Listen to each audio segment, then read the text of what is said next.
প্রাথমিক প্রাক্তন পর্ষদ সভাপতি মানিক ভট্টাচার্য অপসারণের পর তার পদে নিযুক্ত হয়েছেন কল্যাণী বিশ্ববিদ্যালয়ের উপাচার্য গৌতম পাল মহাশয়। তিনি নিযুক্ত হওয়ার পরেই প্রাথমিক চাকরি প্রার্থীদের সবার মনে আশার আলো জাগিয়ে তুললেন।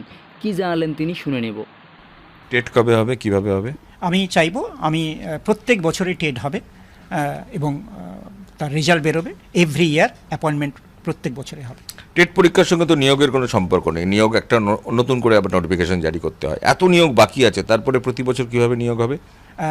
কিছু ব্যাকলগ নিয়োগ হয়নি, সেই কারণে আমরা কিন্তু যে টেট আমাদের সম্মানিত সুপ্রিম কোর্টের নির্দেশ রয়েছে এবং সেখানে গভর্নমেন্টের ম্যান্ডেট রয়েছে, টেট প্রত্যেক বছর নিতে হবে। টেট নিতে তো আপত্তি নেই।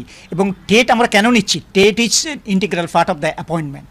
পদ আছে, টেট নেব, পদ অনুযায়ী বিজ্ঞপ্তি জারি হবে, মেরিট লিস্ট তৈরি হবে, অ্যাপয়েন্টমেন্ট আমরা রেকমেন্ড করবো, অ্যাপয়েন্টমেন্ট হবে। পর্ষদ সভাপতি কথার পরিপ্রেক্ষিতে বিরোধী মুখপাত্র শ্রমিক ভট্টাচার্য কী বললেন তা জেনে নেব। The joke of the year, এই মুহূর্তে দাঁড়িয়ে যেখানে স্বয়ং শিক্ষামন্ত্রী মেজাজ হারিয়ে ফেলছেন এবং তিনিও সমস্ত প্রশ্নের উত্তর দিচ্ছেন না, সম্পূর্ণ দায়িত্ব নিচ্ছেন না, কারণ সেটা নেওয়াও তার পক্ষে সম্ভব নয়। যখন মুখ্যমন্ত্রী দাঁড়িয়ে প্রকাশ্যে বলছেন যে আমি আদালতের কারণে চাকরি দিতে পাচ্ছি না, যখন 3.5 লক্ষ শূন্য পদ রয়েছে এই মুহূর্তে শিক্ষাক্ষেত্রে, সে জায়গায় দাঁড়িয়ে তার এই বিবৃতি আমার মনে হয় এটা একটা হাস্যরস ছাড়া অন্য কিছুর মানুষের মনের মধ্যে উদ্রেক করতে পারবে না।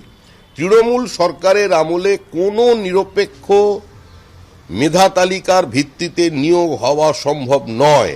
এছাড়া পর্ষদ সভাপতি জানিয়ে দিলেন দায়িত্ব সহকারে নিয়োগ হবে দুর্নীতিমুক্ত এবং খুব স্বচ্ছ এবং দ্রুত। তো তার মুখে শুনে নেব। সব কিছু ট্রান্সপারেন্ট হবে, স্বচ্ছতা থাকবে। যদি কোনো বাতাবরণ তৈরি হয়ে থাকে সব কিছু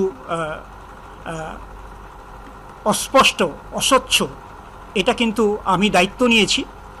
আমি দায়িত্ব নিয়েই বলতে পারি যে আজকে থেকে বোর্ডের সমস্ত কাজকর্মের মধ্যে স্বচ্ছতা থাকবে। সরকার সম্পর্কে যদি এই বোর্ডের কার্যকারণে যদি কোনো অস্পষ্টতা থাকে, সেই দূর করার দায়িত্ব আমি নিলাম। আমি সর্বতভাবে চেষ্টা করব যে আগামী দিনে যদি কোনো কাজ করি সেখানে কোনো অস্পষ্টতা থাকবে না, সব কিছু স্বচ্ছ থাকবে এবং যারা চাকরি প্রার্থী, যারা টেট পরীক্ষা দেবেন আগামী দিনে, যাদের প্যানেল বেরোবে, সব কিছু কিন্তু স্বচ্ছতার সাথে হবে। সেখানে কোনো কিছু অস্পষ্ট থাকবে না, কোনো কিছু আমরা লুকোবো না। তো বন্ধুরা, ভিডিওটি ইনফরমেটিভ মনে হলে অবশ্যই লাইক করে দেবেন, প্রচুর পরিমাণে শেয়ার করে সবাইকে জানিয়ে দেবেন এবং এই সমস্ত আপডেট পেতে অবশ্যই আমাদের চ্যানেলটিকে সাবস্ক্রাইব করে জুড়ে থাকবেন। ধন্যবাদ।